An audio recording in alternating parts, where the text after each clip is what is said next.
예배를 사모하는 마음으로 함께하는 이 시간, 하나님께서 우리 각 처소에 있는 자리에 함께하여 주시는 줄 믿습니다. 함께 힘차게 찬양하면서 하나님 앞에 영광 돌리며 예배하기를 원합니다. 다 같이 찬송가 91장입니다. 함께 힘차게 찬양하겠습니다.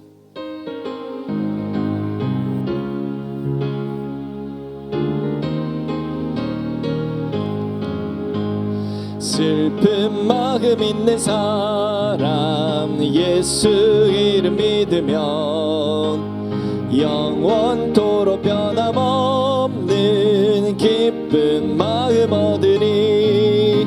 예수의 이름은 세상의 소망이요, 예수의 이름은 천국의 기쁨일세. 우룩하신 주의 이름 너의 방패 삼으라. 환난 시험 당할 때에 주께 기도드려라. 예수의 이름은 세상의 소망이요, 예수의 이름은 천국의 기쁨일세. 존귀하신 주의 이름 우리 기쁨 되도다. 주의 품에 안길 때에 기뻐 찬송 부르리. 예수의 이름은 세상의 소망이요, 예수의 이름은 천국의 기쁨일세. 우리 갈 길 다간 후에 보좌 앞에 나아가 왕의 왕께 경배하며 멸류관을 드리리. 예수의 이름은 세상의 소망이요, 예수의 이름은 천국의 기쁨일세.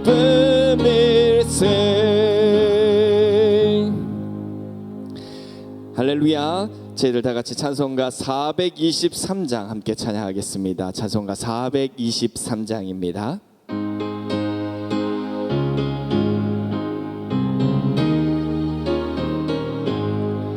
먹보다도 더 검은 죄로 물든 마음이 흰눈보다 더 희게 깨끗하게 씻겼네.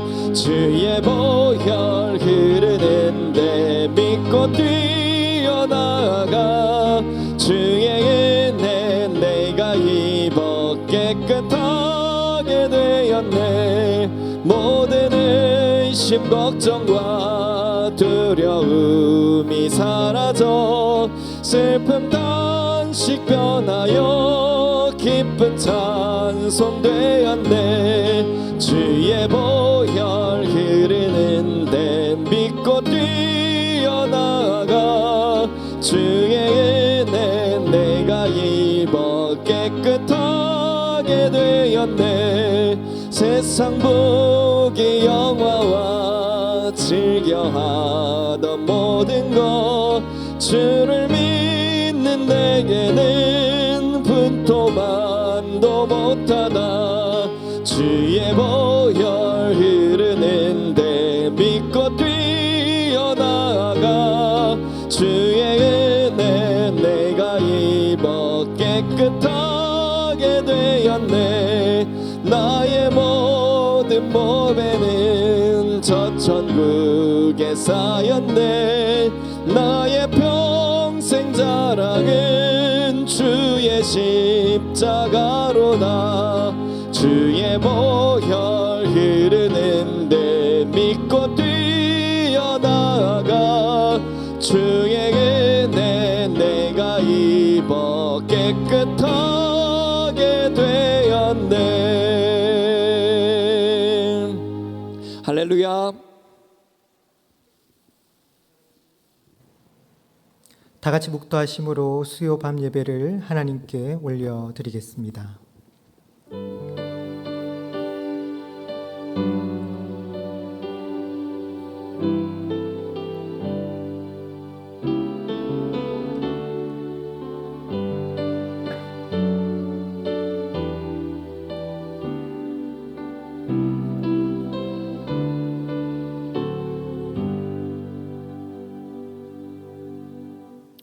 너희 안에서 착한 일을 시작하신 이가 그리스도 예수의 날까지 이루실 줄을 우리는 확신하노라.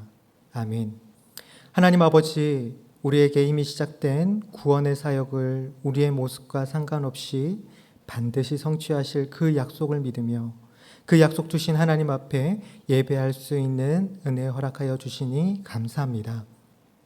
예배 가운데 하나님 홀로 영광 받아 주시옵소서. 감사하며 예수님의 이름으로 기도하옵나이다. 아멘. 다 같이 성경 봉독하겠습니다. 성경은 고린도전서 14장 34절에서 40절까지의 말씀입니다. 신약성경 282페이지 고린도전서 14장 34절에서 40절까지의 말씀을 제가 읽겠습니다. 여자는 교회에서 잠잠하라. 그들에게 말하는 것을 허락함이 없나니 율법에 이른 것 같이 오직 복종할 것이요. 만일 무엇을 배우려거든 집에서 자기 남편에게 물을지니 여자가 교회에서 말하는 것은 부끄러운 것이라. 하나님의 말씀이 너희로부터 난 것이냐 또는 너희에게만 임한 것이냐. 만일 누구든지 자기를 선지자나 혹은 신령한 자로 생각하거든 내가 너희에게 편지하는 이 글이 주의 명령인 줄을 알라. 만일 누구든지 알지 못하면 그는 알지 못한 자니라. 그런즉 내 형제들아 예언하기를 사모하며 방언 말하기를 금하지 말라. 모든 것을 품위 있게 하고 질서 있게 하라. 아멘. 교회사에 있어서 여성도들의 역할을 빼놓고 이야기하는 것은 불가능한 것일 것입니다. 한국 교회사와 현재 교회들만 보더라도 교회 내 여성도들의 많은 역할과 섬김이 있었고 그들의 헌신과 기도로 한국교회가 성장했다라고 해도 과언이 아닐 겁니다. 하지만 빠른 속도로 변화하는 이 세상 속에서 교회는 가장 바뀌지 않는 곳 중에 하나인 것 같습니다. 특히 여성의 인권의 향상이 가속화되고 있는 현실 속에서도 교회 내 여성들의 역할들은 여전히 제한되고 있으며 저희 교단을 포함한 일부 교단 내에서는 여성 사역자들에 대한 이 강도권 허용에 대한 논의가 매년 활발하게 진행되고 있습니다. 그런 상황 속에서 디모데전서 2장 12절의 말씀을 비롯한 오늘 본문의 시작인 34절의 말씀은 여성 안수를 반대하는 근거로 사용되어져 온 성경 구절 중 하나들입니다. 34절에서 바울이 말한 여자는 교회에서 잠잠하라 라는 이 권면의 참뜻을 이해하지 못한 채 여전히 여성을 비하하고 부당하게 대우하는데 이 말씀이 적용되어지고 있다라는 점은 참으로 안타까운 모습입니다. 과연 바울은 어떤 의미에서 이런 권면을 했던 것일까요? 우리는 오늘 본문이 속한 고린도전서 14장을 비롯한 고린도전서 전반에서 바울이 왜 이런 여성 차별적 발언을 하고 있는지에 대해서 살펴보고자 합니다. 사랑하는 성도 여러분, 오늘날 현대사회를 묘사하는 무수한 수사들이 있는데 그 중에 빼놓을 수 없는 현대사회 별칭이 바로 자기 PR의 시대입니다. 지독한 경쟁사회와 생존하기 버거워지는 이 현실은 자기 PR을 게을리하면 성공하기 어려운 사회를 만들어냈으며 내가 어떤 사람인지를 잘 증명하는 사람만이 인정받는 시대가 된 것이죠. 더불어 페이스북이나 트위터, 인스타그램과 같은 SNS의 발달 역시 자기 PR의 여건을 만들어주기 충분한 사회가 된 것입니다. 이런 시대를 살아가는 요즘 젊은이들이 많이 사용하는 표현이 있는데 바로 플렉스 해버렸어 라는 말입니다. 혹시 들어보셨습니까? 여기서 사용된 플렉스라는 단어는 사전적으로는 구부리다, 몸을 풀다 라는 뜻이지만 1990년대 미국 힙합 문화에서 래퍼들이 이 부나 귀중품들을 뽐내는 모습에서 유래되어서 요즘 1020 젊은 세대를 중심으로 부나 명품을 과시하다, 뽐내다라는 뜻으로 사용되어지고 있는 표현입니다. 아르바이트를 하거나 용돈을 모아 명품을 사고 이 SNS 등을 통해서 플렉스하는 것이 바로 젊은이들 사이에서 트렌드, 유행이 되어져 버린 것이죠. 왜 그럴까요? 앞서 말씀드렸듯이 지금 오늘날 우리가 살아가고 있는 이 세상이 자기 PR의 시대이기 때문입니다. 지금 시대는 내가 얼마나 잘 먹고 잘 살고 있는지를 뽐내는 시대라는 것이죠. 겸손이 미덕인 시대는 막을 내렸고 자기 과시를 잘 할수록 인기와 부가 생기는 새로운 주류 문화가 형성된 것입니다. 고린도 교회가 세워졌던 이 고린도의 시민들은 주로 로마에서 이주해왔던 자유민들이었습니다. 그러하게 이 고린도는 헬라 도시로서의 전통을 싹 없애고 새로운 로마 문화를 추구하려고 하는 이런 분위기로 가득 차 있었던 것이죠. 바로 로마 시민으로서의 그러한 자만, 자기 과시, 개인적인 자부심 등이 도시 전체를 메우고 있었던 것입니다. 무엇보다 중요한 것은 남이 나를 어떻게 알고 있는가? 남에게 비춰지는 나는 어떠한 모습인가에 초점을 맞추는 가치관이었다라는 것이죠. 이런 가치관들 속에서 고린도 교회가 세워졌는데 문제는 이러한 세속적 가치관이 교회 안으로 침투하였고 예배의 모습에도 이러한 모습이 나타났다라는 점입니다. 앞선 말씀을 통해 우리가 이미 아는 사실은 초대 교회인 이 고린도 교회에는 수많은 은사들을 가진 사람들이 있었습니다. 근데 여러분, 은사가 무엇입니까? 헬라어로 이 은사는 카리스마인데 이 단어는 은혜, 카리스라는 말에서 파생된 단어로서 즉 은사는 하나님께로부터 주어진 은혜이자 선물이다라고 말씀을 드렸습니다. 이 은사를 성도에게 주시는 목적이 무엇입니까? 고린도전서 12장부터 바울은 성령의 은사들에 대해서 쭉 이야기하는데 12장 7절에서 이렇게 말합니다. 각 사람에게 성령을 나타내심은 유익하게 하려 하심이라. 또한 에베소서 4장 12절에서 우리는 이 은사의 목적을 더 구체적으로 발견할 수 있습니다. 에베소서 4장 12절 말씀입니다. 이는 성도를 온전하게 하여 봉사의 일을 하게 하며 그리스도의 몸을 세우려 하심이라. 각 사람에게 다양한 은사를 주시는 이유는 그 은사를 통해서 봉사하게 하고 섬기게 하시며 그러한 모습을 통해서 그리스도의 몸인 이 교회가 세워져 가고 하나님이 어떠한 분이신지를 드러내는 것에 목적이 있는 것이죠. 즉 모든 은사는 교회의 덕을 세우기 위해 사용되어져야 하는 것이지만 고린도 교회 성도들은 자신들에게 주어진 이 은사들을 통해서 자신들을 드러내고 자랑하려고 했던 것입니다. 그리고 이 은사가 오히려 남을 비교하고 공격하는 도구로 사용되어졌던 것이죠. 바로 세속적인 가치관이 이 예배에까지 영향을 준 것입니다. 꼭 사회에서 하던 것처럼 교회 안에서도 예배 중에도 남이 나를 어떻게 보는가라는 것이 굉장히 중요했고 이것이 너무 심각해져서 누구의 통제도 되지 않는 정도가 되어버렸던 것이죠. 그로 인해 예배는 완전히 무질서해져 버렸습니다. 예배를 무질서하게 만드는 그들의 대표적인 은사가 바로 방언과 예언이었기 때문에 오늘 본문이 속한 고린도전서 14장에서는 이 두 은사에 관하여 집중적으로 이야기한 것이죠. 사랑하는 성도 여러분, 예배의 가장 큰 목적은 바로 하나님께 집중하기 위한 것입니다. 우리가 흔히 하나님의 영광을 위하여라는 말을 많이 하는데 하나님께서는 우리의 영과 혼과 육이 그분께 집중되어질 때 기뻐하십니다. 하나님이 기뻐하실 때 하나님의 영광이 나타나는 것이죠. 그러므로 예배 시간에 우리에게 주신 이 은사를 활용한다라면 당연히 하나님께 집중하는 데 그 은사가 사용되어져야만 하는 것이죠. 오늘 본문에 앞선 26절을 한번 보십시오. 26절을 보니까 그런즉 형제들아 어찌할까 너희가 모일 때 각각 찬송식도 있으며 가르치는 말씀도 있으며 계시도 있으며 방언도 있으며 통역함도 있나니 모든 것을 덕을 세우기 위하여 하라.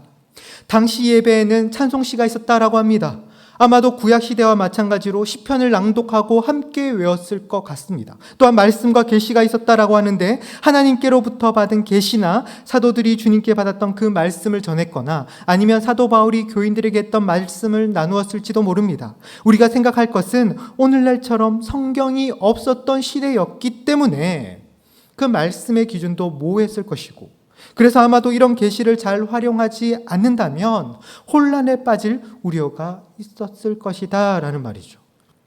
그리고 방언과 예언도 자신에게 임한 은사대로 활용한다면 분별하기 힘들었을 것입니다. 그래서 26절 하반절을 보면 모든 것을 덕을 세우기 위하여 하라 라고 말하죠. 바울은 예배의 모든 형식과 은사들이 공동체 예배의 덕을 세우는데 적절하게 사용되어져야 한다라는 이 원칙을 제시하고 있습니다. 당시 이방 종교 의식에도 이 방언이나 예언을 비슷하게 하거나 또한 무아지경 상태로 광적으로 흥분하는 일이 종종 있었습니다. 그러나 교회 예배 가운데 방언을 하거나 예언을 하는 것은 이런 이방 종교 의식에서 귀신에 사로잡혀 종교적 광란 상태에 빠지는 것과는 근본적으로 달랐던 것인데 무엇이 달랐던 것입니까? 32절의 말씀처럼 예언하는 사람의 영은 예언하는 자들의 통제를 받기 때문이죠. 또 33절에서 이렇게 다시 이야기하고 있습니다. 하나님은 무질서의 하나님이 아니시오 오직 화평의 하나님이시라. 성령의 능력과 비교하는 것이 아무리 나타난다 할지라도 그 가운데 질서가 없고 절제가 없으면 하나님의 역사가 아니다라는 말입니다. 성도 여러분, 바울은 12장부터 은사에 대해서 쭉 이야기해 왔는데 그들에게 주어진 이 은사를 통해 은사의 본 목적과 반대대로 자신들이 드러나고 그 은사들을 통해서 교회의 예배가 혼란스러워졌음을 지금 이야기하면서 그들에게 주어진 대표적인 은사였던 방언과 예언을 언급해 왔습니다. 그리고 그들의 예배를 혼란에 빠뜨리고 무질서하게 만드는 또 다른 한 모습을 이야기하면서 이 은사에 대한 긴 이야기를 마무리 짓고 있는데 그것이 바로 오늘 우리가 읽은 본문의 말씀인 것이죠. 우리가 34절, 35절 말씀도 함께 한번 보겠습니다. 여자는 교회에서 잠잠하라. 그들에게는 말하는 것을 허락함이 없나니 율법에 이른 것 같이 오직 복종할 것이요. 만일 무엇을 배우려거든 집에서 자기 남편에게 물을지니 여자가 교회에서 말하는 것은 부끄러운 것이라.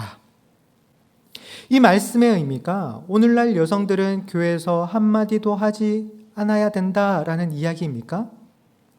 여자들에게 안수를 주면 안 되고 여자들은 강단에 설 수 없다라는 근거로 이 말씀이 적용되는 것이 옳은 것일까요? 만약 여자는 교회에서 잠잠고 있어라 라는 이 말을 문자 그대로 우리가 받아들이게 된다라면 이미 앞서 사도 바울이 고린도전서 11장 5절에서 한 말씀과 충돌을 일으키게 됩니다. 고린도전서 11장 5절에서 바울은 이렇게 말하고 있습니다. 무릇 여자로서 머리에 쓴 것을 벗고 기도나 예언을 하는 자는 그 머리를 욕되게 하는 것이니 이는 머리를 민 것과 다름이 없음이라. 이 말씀은 여자가 기도나 예언을 하지 말아야 한다라는 말이 아니라 여자가 기도나 예언을 할 때 머리에 쓴 것을 벗지 말라라는 말이었죠. 왜 바울이 이렇게 여성들에게 권면했습니까? 당시 고린도에는요, 여러 우상들을 섬기는 큰 신전이 있었습니다. 그리고 그 신전에 활동하는 여사제들이 머리에 아무것도 쓰지 않고 머리를 풀어헤친 채 제사를 지내거나 자신이 믿는 신의 메시지를 대언했던 모습이 있었던 것이죠. 그런데 이러한 여사제들이 있는 이 신전에는 성창이 성행했었고 이 여사제들이 매춘부의 역할을 한다라고 이미 제가 한번 말씀을 드렸었습니다. 고린도 교회 성도들 중에 그런데 일부 여성들이 우상 신전에서 벌어지는 이 우상 여사제들, 그러니까 이러한 매춘부들이 하는 관습들을 그대로 모방하여서 교회 안에서 똑같이 벌였던 것이죠. 그들이 기도하고 방언을 할 때 똑같이 머리에 쓴 것을 벗고 머리를 풀어헤치고 그 우상 여사제들이 한 것과 같은 그런 모습을 했던 것입니다. 그러자 교회 내 일부 보수적인 성도들이 이러한 모습을 보고 시험에 들었던 것이죠.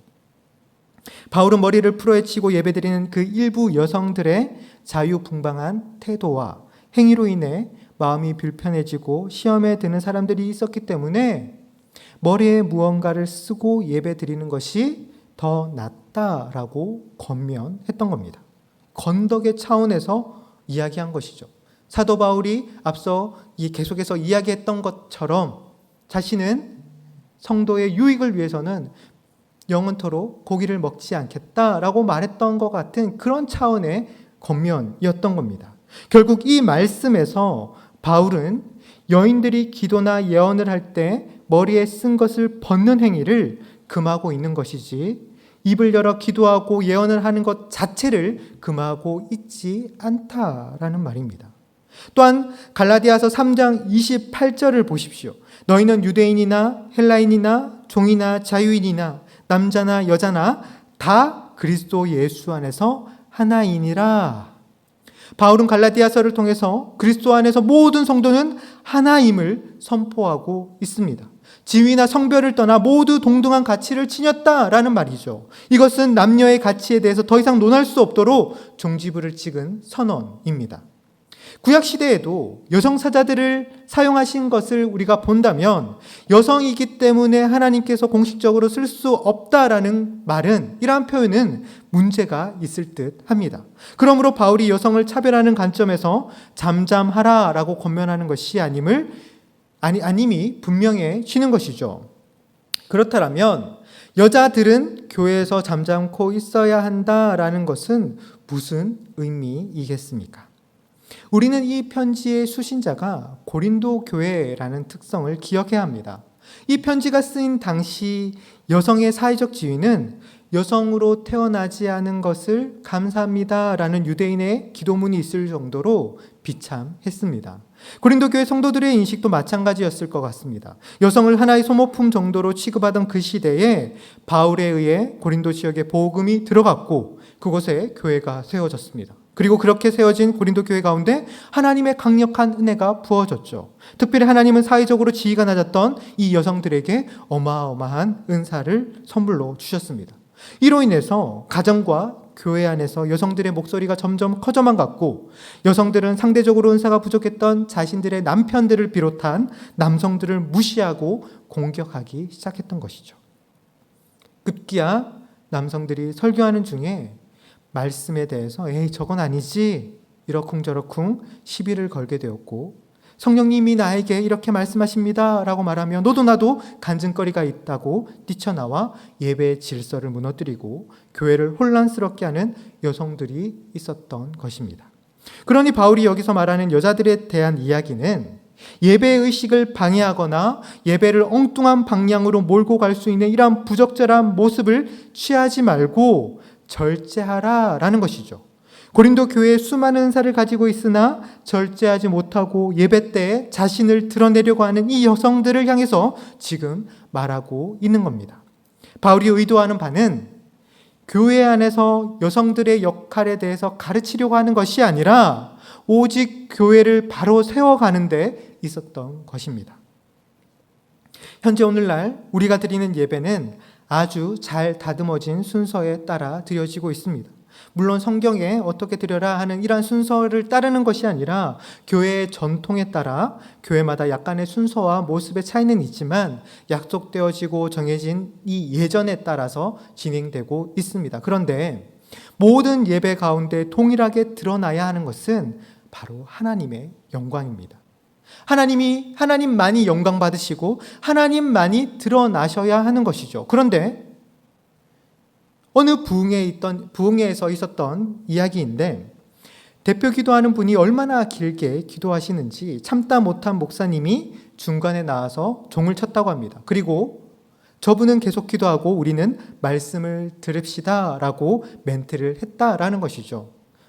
실제로 있었던 일인지는 잘 모르겠습니다. 그런데 제가 대학생 시절 훈련을 받았던 이 선교단체에서 진행된 금식 수련회를 참석한 적이 있었는데 집회 전에 학생들로 구성된 이 찬양팀이 찬양을 인도하기 시작했습니다. 그런데 찬양을 인도하던 이 리더 학생이 자신이 너무 은혜를 받아서 약속된 시간을 자꾸 넘겨서 찬양을 인도하였던 것이죠. 그때 이 모든 집회의 순서를 진행하던 간사님이 저와 친분이 있던 간사님이셨는데, 멀리서 오신 강사님들이 말씀을 전해주실 이 시간들도 정해져 있고, 그분들도 시간에 맞춰서 다음 스케줄을 이동하셔야만 하는데, 이 찬양 인도자 때문에 자꾸 집회의 스케줄이 틀어진다라고 한숨 짓는 모습이 기억이 납니다. 성도 여러분, 예배는 자기가 준비한 것을 다 하는 것이 아니라 예배가 예배되기 위해서 자신을 포기하는 것입니다. 설교자로서 가장 힘든 것은 자신이 준비한 것을 다 할 수 없을 때입니다. 저에게도 이 부분이 힘든 점이기도 한데요. 그럼에도 용기 있게 때로는 끊을 수 있어야 하는 것은 내가 하는 순서를 통해서만 하나님이 역사하는 것이 아니라 하나님은 다른 순서들을 통해서, 다른 모습들을 통해서도 역사하신다라는 이러한 믿음이 있어야 하는 것이죠. 우리는 모든 예배 가운데 나를 드러내고자 하는 모습을 통해 예배의 질서가 무너지고 하나님의 영광을 가리우는 이러한 모습을 경계해야 하는 겁니다. 이어서 33절에서는 하나님의 두 가지 성품을 이야기하고 있습니다. 하나님은 무질서의 하나님이 아니시오 오직 화평의 하나님이시다 라고 말하는데, 여러분, 하나님은 질서의 하나님이시고 화평의 하나님이십니다. 예배를 무질서하게 만드는 사람들 때문에 질서의 하나님을 강조하신 것이라면, 여성과 남성을 구분짓지 말라는 의도에서 바울은 화평의 하나님을 33절에서 이미 강조했던 것이죠. 여성이 교회에서 잠잠하느냐 그렇지 않느냐가 중요한 것이 아니라 예배의 질서가 회복되고 복음이 전파되는 것이 가장 중요한 본질인데, 고린도 교회 상황으로 비추어 볼 때 일부 여성들이 은사를 남용하면서 예배를 혼란스럽게 하는 것이 복음 전파의 장애물이 되었기 때문에 교회에서 조용히 질서 지키는 것이 좋겠다라고, 여성들이 잠잠해야 장기적으로 복음을 전하는데 효과가 있기 때문에 바울이 그렇게 권면했던 것입니다. 이것은 모든 시대, 모든 교회에 적용되어지는 그 보편적 원리가 아니라 시대적 특수성을 고려한 충고인 것이죠. 그러면서 바울은 다음과 같은 조언으로 이야기를 마무리 짓고 있습니다. 39절, 40절 말씀입니다. 그런즉 내 형제들아, 예언하기를 사모하며 방언 말하기를 금하지 말라. 모든 것을 품위 있게 하고 질서 있게 하라. 39절 말씀을 통해서 보면요, 주님은 우리가 신령한 은사들을 구하는 것을 금하지 않으셨습니다. 그러나 12장부터 14장까지 이어진 이 은사장을 마무리하면서 우리에게 말씀하시는 그 핵심 내용은 성령의 은사, 즉 성령의 역사, 즉 은사 가운데 함께 나타야 할 것은 모든 일을 품위 있고 질서 있게 하는 것입니다. 여기서 질서는 무엇입니까? 누군가 질서를 기가 막히게 정의했는데, 질서는 바로 사랑의 가장 구체적인 태도라는 것이죠. 사랑으로 연합된 공동체는 자연스럽게 질서 정연한 모습을 띠게 됩니다. 질서는 하나님의 속성이기 때문이며, 질서는 교회 공동체의 화평을 이루는 가장 아름다운 방법이기 때문입니다. 사랑하는 성도 여러분, 하나님께서 여러분들을 주의 자녀로 삼으심과 동시에 공동체의 덕을 세우기 위해 각자 다양한 은사들을 허락하여 주신 줄 믿습니다. 하나님이 공동체의 덕을 세우기 위해 주신 이 은사들을 우리는 남용해서는 안 됩니다. 절제하는 가운데 서로 그 은사들을 조화롭게 그리고 품격 있게 행해야 하는 것이죠. 은사를 경쟁적으로 사용할 때 공동체의 질서는 무너지고 분쟁이 생기고 평화가 깨어지게 됩니다. 이것은 곧 가정과 교회 문제로 이어지고 궁극적으로 복음을 효과적으로 전하는 데 장애물이 되고 말 것입니다. 성령의 은사는요, 하나님으로부터 주어진 선물이죠. 근데 여러분, 우리가 선물을 받으면 너무나 기쁩니다. 선물은 사랑의 표현이기 때문입니다. 하지만 우리가 어린아이 때는 그저 선물을 받고 기뻐했다라면, 어른이 되면 그 선물을 나에게 준 사람의 마음을 깨닫게 되고 감사하게 되고 그 선물을 소중하게 생각하게 되는 것처럼, 우리는 성령의 은사 자체보다 은사를 주신 분을 더 바라보아야 하는 것이죠. 우리가 우리에게 선물을 주신 분을 바라보고 있다면, 또한 기억하고 있다면 그 은사를 내 마음대로 쓰지 않고 그 선물을 주신 분을 기쁘게 하기 위하여 적절하고 질서 있게 절제하며 쓰게 되는 일은 자연적인 열매로 맺혀지게 될 것입니다. 그로 인해서 교회는 아름답게 세워질 것입니다. 갈라디아서 5장을 보면요, 성령의 9가지 열매를 말하고 있는데 그 열매의 마지막 열매가 바로 절제입니다. 절제는 내 안에 계신 성령님으로부터 나오는 것이고 또한 시작되는 것이 분명한 것이죠. 그런데 절제의 반대말이 무엇이겠습니까? 바로 자기 과시입니다. 고린도 교회 예배를 가장 혼란스럽게 한 것은 은사가 없었기 때문이 아니라 자신이 받은 그 은사들을 서로 과시하고 싶었기 때문에 생긴 문제였던 것이죠. 남의 은사를 존중하거나 배우려기보다는 자신에게 임한 것을 나타내고 싶어 했고, 결국 예배가 하나님께 집중하는 것이 아니라 하나님께 받은 은사로 인해 자기에게 집중하게 되었던 것입니다. 결국 자기를 드러내고자 하는 이러한 마음이 교회를 무너뜨리는 일이 된 것이죠. 교회는 함께 세워가는 공동체입니다. 성령님께서 주시는 열매인 이 절제는 나를 위한 절제가 아니라 남을 위한 절제인 것입니다. 더 나아가 건강한 교회를 세우는 절제인 것이죠. 예수님은 십자가의 달리심을 통해 교회를 세우는 절제를 보여주셨습니다. 자신을 위한 절제가 아니라 죄인들을 위한 절제, 우리를 위한 절제였다라는 사실입니다. 이로 인해 교회가 세워졌음을 기억하시기 바랍니다. 갈라디아서 2장 20절, 우리가 너무나 잘 아는 말씀이죠. 이 말씀은 이렇게 말합니다. 내가 그리스도와 함께 십자가에 못 박혔나니 그런즉 이제는 내가 사는 것이 아니요 오직 내 안에 그리스도께서 사시는 것이라. 이제 내가 육체 가운데 사는 것은 나를 사랑하사 나를 위하여 자기 자신을 버리신 하나님의 아들을 믿는 믿음 안에서 사는 것이라.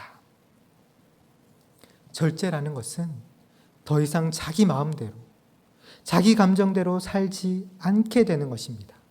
내 안에 계신 예수 그리스도께서 사셔서 이제 철저하게 주님이 하라는 대로 사는 것입니다. 그리스도인은 내 감정, 내 지성, 내 의지도 다 십자가에 묻은 사람입니다. 주님의 뜻과 주님의 말씀 앞에서 서게 될 때 신앙이 내 의지의 주체가 되는 것이죠. 우리의 모든 판단의 기준이 지금까지는 내가 좋냐 싫으냐, 내게 유익하냐 그러지 않느냐 였다라면 이제는 말씀 앞에서, 하나님의 음성 앞에서 모든 것을 판단할 수 있어야 합니다. 그러니 우리가 어떤 문제 상황에 당면하게 될 때 우리는 이렇게 물어야 합니다. 이것이 내 유익을 위한 것인가? 아니면 그리스도께서 주시는 마음인가? 성령의 은사를 사용할 때도 마찬가지입니다. 이 은사를 통해서 주님이 드러나는 일일까? 아니면 내가 드러나는 일인가? 라고 말이죠. 고린도전서 12장 27절에서 바울은 너희는 그리스도의 몸이요 지체의 각 부분이다 라고 우리에게 말씀했습니다. 성령님께서 우리에게 은사를 주시는 이유는 교회의 각 지체인 우리로 하여금 주님의 몸인 교회를 아름답게 세우게 하기 위함임을 기억하시기를 소망합니다. 우리는 우리의 교회가 건강한 교회가 되기를 꿈꾸고 기도합니다. 그렇게 기도하시죠. 그런데 여러분, 건강한 몸은요, 머리의 생각대로, 머리의 명령대로 신체가 원활하게 잘 움직이는 몸이 건강한 몸입니다. 이걸 교회에 비유해 보자면 이렇게 말씀할 수 있을 것인데, 즉 건강한 교회는 머리의 명령과 의도대로 원활하게 움직인다라고 말이죠. 다시 말해서 건강한 교회는 머리 대신 예수 그리스도의 말씀에 순종하여 주님의 지배된 교회다라고 우리는 말할 수 있습니다. 사랑하는 성도 여러분, 주님이 우리에게 어떠한 은사를 주시는가도 중요하지만요, 그보다 더 중요한 것은 그 은사를 어떻게, 어떤 마음으로 사용하는가입니다. 우리에게 주신 은사가 아무리 대단한 은사라 할지라도 주님을 드러내고 교회를 세우는 것이 아니라면, 자신을 세우고 자신을 드러내는 것에 사용되는 것이라면 그것은 교회의 혼란을 야기시키는 문제거리만 될 것이다 라는 말이죠. 하지만 비록 나에게 허락되어진 이 은사가 소소한 아주 작은 것이라 할지라도 그 은사를 통해 하나님의 교회가 세워지고 하나님께서 영광 받으실 줄 믿으시기 바랍니다. 비록 지금은 우리가 교회에 모여 함께 예배드리지 못하고 섬기지 못하지만 은혜를 주시어 다시 예전처럼 함께 모여 예배드릴 수 있고 마음껏 교제를 나눌 수 있게 될 때 여러분들에게 허락하여 주신 그 은사를 통해서 이 양문교회가 더욱 아름답게 세워져 가고 모든 성도들에게 선한 영향력을 미치는 아름다운 모습이 있기를 주님의 이름으로 축원합니다. 또한 그때까지 각자의 주어진 자리에서 하나님을 예배하는 일을 게을리하지 아니하고 여러분의 삶을 통해 계속해서 복음의 진보가 이루어질 수 있기를 다시 한번 주님의 이름으로 축원합니다. 기도하겠습니다. 사랑과 은혜가 풍성하신 하나님 아버지, 죽을 수밖에 없는 죄인인 우리를 주의 자녀 삼아주시고 각양 은사를 허락하시사 주님 머리 되시는 이 교회의 지체가 되게 하시고 그 은사를 통해 주의 교회를 아름답게 세워나가게 하심 감사합니다. 하지만 내가 어떻게 비춰지고 나를 드러내기를 원하는 이 시대와 또한 고린도 교회 성도들과 같이 우리에게 주신 은사들을 통해 주님을 섬긴다라고 했지만 실상 내가 드러나고 내가 좋은 성도로 좋은 목회자로 평가받기를 원하지는 않았는지 이 시간 우리를 돌아봅니다. 오히려 십자가에서 자기를 죽이고 절제함으로 우리를 살리시고 하나님의 영광이 드러나셨듯이 남을 위해 하나님의 교회를 위해 절제할 수 있는 성숙한 성도 되게 하여 주시옵소서. 우리가 지금은 함께 모여 예배드리며 교제를 나눌 수 없는 상황이지만 이러한 상황 속에서 이런 상황도 속히 회복시켜 주시사 우리가 다시 만나 마음껏 예배드리는 그때에 우리에게 주신 은사들을 오직 하나님을 위해 아름답게 사용되게 하시며 그 은사들을 통해 하나님의 교회가 든든하게 그리고 아름답게 세워져 나가게 하시며 우리의 교회를 통해 하나님의 복음의 진보가 더욱더 이루어지게 하여 주시옵소서. 그렇게 하여 주실 줄 믿사옵고 감사드리며 예수 그리스도의 이름으로 기도하옵나이다. 아멘. 우리가 이 시간 합심하여 기도하겠습니다.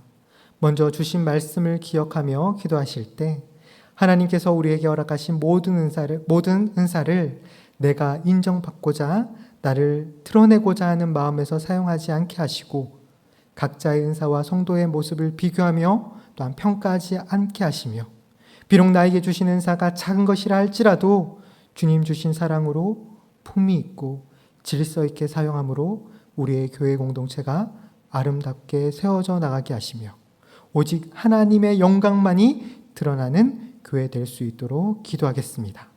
이어서 교회와 우리의 예배를 위해서 기도하실 때 양문교회가 머리 대신 예수 그리스도의 말씀에 순종하여 주님의 뜻에 온전히 지배되고 움직이는 교회, 십자가의 복음의 은혜와 사랑만이 가득한 교회 되게 하여 주시사 세상의 지탄의 대상이 아니라 지역사회에 선한 영향력을 미치며 세상의 희망이 되고 구원의 방주가 되는 교회 될 수 있도록 기도하시며 하루속히 예배 회복을 허락하시사 비대면 예배 상황 속에서도 영적 매너리즘에 빠지지 않고 하나님 만나기를 더욱 사모하는 우리 양문의 성도 될 수 있도록 기도하여 주시며 또한 온라인으로 진행되고 있는 주일학교, 성경학교 가운데도 성령의 은혜로 채워주시도록 기도하겠습니다.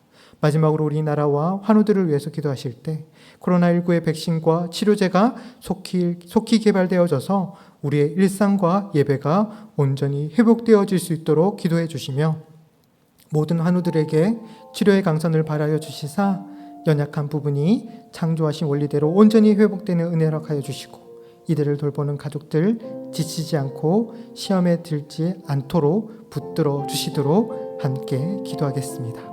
이 기도 제목들을 가지고 그리고 각자 가지고 계신 기도 제목을 가지고 함께 기도하겠습니다.